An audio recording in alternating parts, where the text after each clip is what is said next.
비컨 뉴스 진행하겠습니다. 이정훈 작가 모셨습니다. 어서 오세요. 안녕하세요. 오늘은 좀 일찍 시작하네요. 네, 자, 어떤 이야기입니까? 오늘 평소와 다르게 좀 무거운 이야기를 시작해 볼까 합니다. 네, 오디오를 준비했습니다. 오디오를 같이 한번 들어보시죠. 이틀 전 치매를 앓던 70대 아내와 아내를 돌보던 80대 남편이 집에서 함께 숨진 채 발견됐습니다.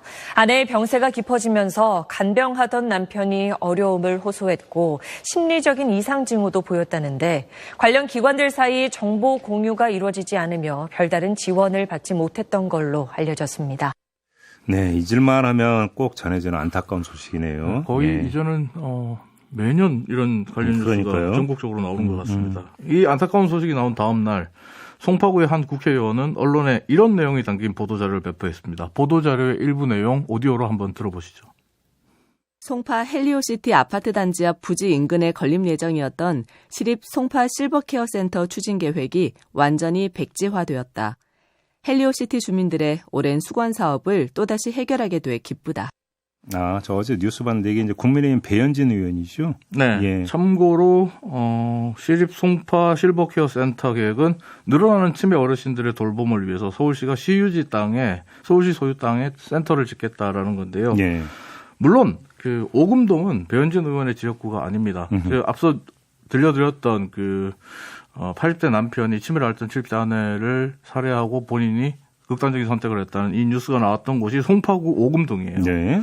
근데 같은 송파구에서 치매에 걸린 아내를 3년간 지극정성으로 돌보던 남편이 간병의 어려움으로 인해서 극단적인 선택을 했다는 뉴스가 전해진 다음 날 송파구를 지역구로 둔 국회의원이 치매 어르신들과 그 가족들을 위한 돌봄시설 건립이 완전 백지화됐다.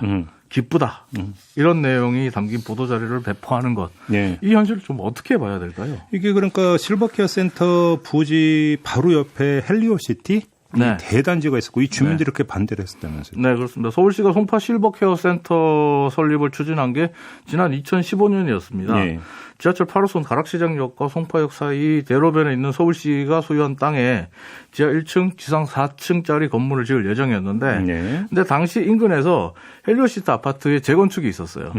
근데 입주가 진행 중이었죠. 네. 입주가 시작되니까 주민들이 송파 실버케어 센터 설립 안 된다. 이렇게 반발하면서 공사를 시작도 못하게 됐는데 네. 당시 반대한 주민들은 계획 취소가 확정된 어제까지 서울시가 주민들의 동의 없이 실버케어 센터를 건립하려고 한다. 주민 동의와 소통 없이 강행되는 이런 실버케어 센터 결사 반대.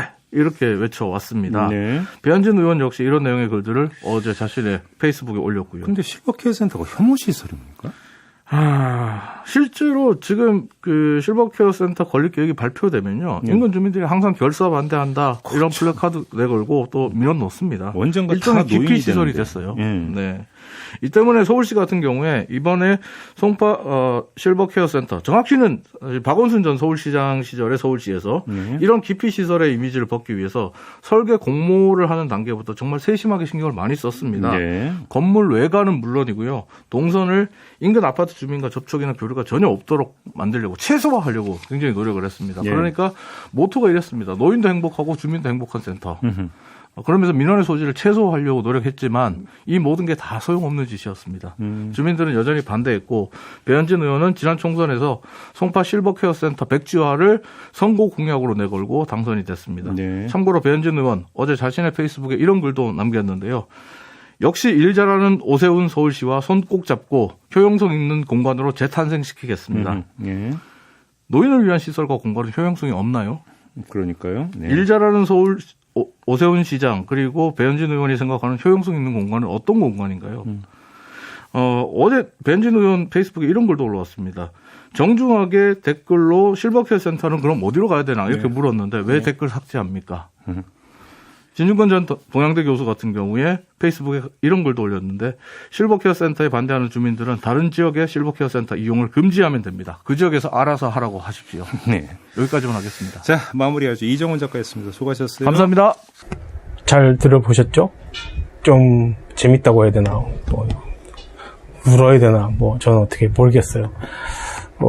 소위 국회의원이라는 사람의 그 인품이나 그 사안을 이해하는 그 폭이나 깊이가 그 정도밖에 안 된다는 게 참 슬픕니다.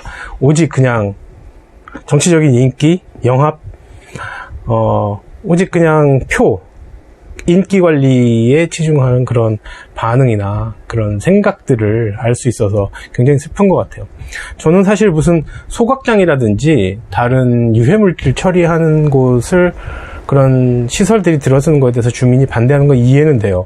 그건 건강에 직접적인 어떤 그런 어떤 고전압 무슨 이런 송전탑 이런 거 건강에 영향이 있잖아요. 예.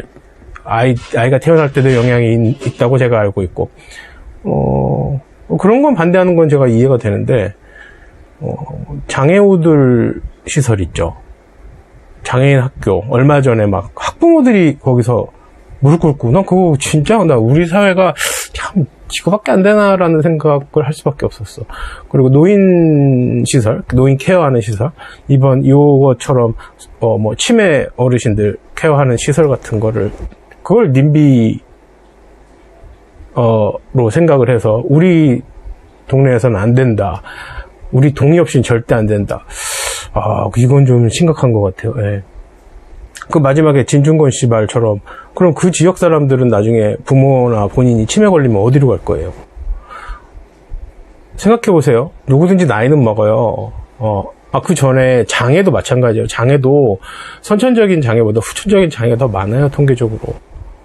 그걸 아주 심하게 말하면, 오늘 내가 비장애이어도 내일 내가 어떻게 될지 모르는 얘기예요. 그러니까, 그걸, 장애우들 다닐 수 있는 학교 설립을 반대하거나, 장애우 시설에 대해서 맹렬히 비난을 하거나, 지역 이기주의를, 이렇게 나타내는 건 정말, 그건 무슨 바보도 아니고 사람도 아니라고 생각해요.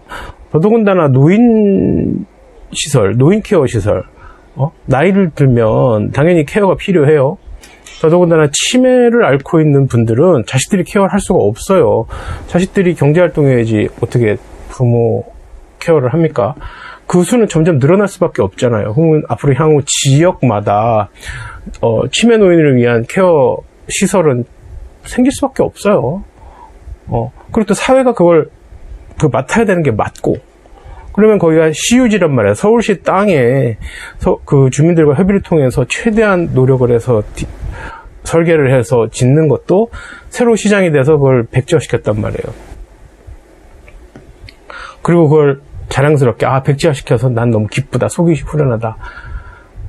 그렇게 자랑이라고 말을 한다는 것 자체가 그 국회의원 배현진이라는 그 국회의원의 인품이 어떤가를 우리가 단적으로 알 수 있는 거예요. 그런 사람은 월급 주기도 아까워 솔직히 말해서 세금 내기 싫어지는 거예요. 그런 행동을 하는 걸 보면 말이죠. 국회의원 배현진 씨에게 제가 좀 묻고 싶어요. 당신은 나이를 먹지 않을까요? 당신 부모님은 나중에 끝까지 건강하실까요? 개인이 부모님들 혹은 노인들을 개인이 다 케어를 해야 되나요? 가족이? 누구나 나이를 먹고 사회적으로 노인을 케어하는 책임은 점점 커져요. 조금 전에 말씀드렸지만 그것이 굉장히 자연스러운 이제 사회 현상이고 우리가 다 알고 있는 것인데 왜 그런 노인 케어 시설에 대해서 반대를 했는지 제가 묻고 싶어요. 그러면 그 시설이 어디로 가야 되는지도 묻고 싶고, 또 앞으로 향후에 치매를 앓고 있는 노인분들은 어떻게 케어를 해야 되는지 생각이 있으니까 반대를 했을 거 아닙니까? 그런 부분에 대해서 좀 얘기를 공식적으로 해줬으면 좋겠어요. 그렇게 지역 주민들을 위해서 노인 케어 시설을 설립을 무산시켜서 난 기쁘다 이렇게 말하기 이전에 국회의원이면 국회의원답게 그 지역에 반대한 이유가 무엇이고 이러이러해서 거기를 반대할 수밖에 없었고 다른 대안이 무엇이 있는지에 대해서 명확히 좀 얘기를 해줬으면 좋겠어요. 국민의힘도 그 단순한 인기 때문에 그렇게 좀 국회의원들 할 수 없는 사람들을 그렇게 안 뽑았으면 좋겠어요. 정치적인 얘기 내가 하고 싶지 않은데 좀 노인 케어 시설에 대해서 관련돼서 막 그런 기사를 접하니까 제가 화가 나가지고 어쩔 수 없이 오늘 또 국회의원 배현진 씨에게 제가 한마디를 합니다. 대안이 뭡니까? 그럼 치매 앓는 부모님들은 어디를 모셔야 됩니까? 오늘은 여기까지.